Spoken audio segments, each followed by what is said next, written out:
Just in case you forgot, I want to remind you that tomorrow is St. Patrick's Day.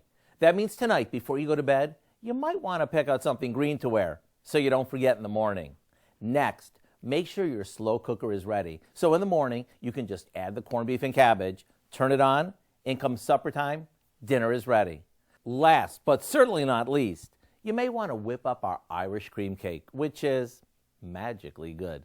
We start by baking a yellow cake mix, but rather than simply following the package instructions, we add some dry instant vanilla pudding and Irish cream to the mix.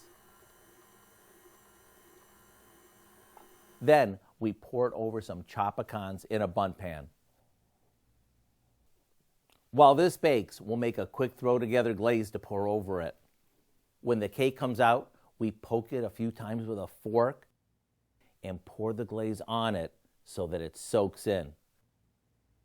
Then we flip it out onto a platter and spoon more glaze on top. This magical cake is even better when it's shared with friends, so make sure you invite a few over. To get the recipe for our Irish cream cake, all you have to do is visit our website. I'm Howard with Kelly in the Mr. Food Test Kitchen, where today we found St. Patty's Day way for you to say, ooh, it's so good. Moist, huh? Very. Don't get drunk on it.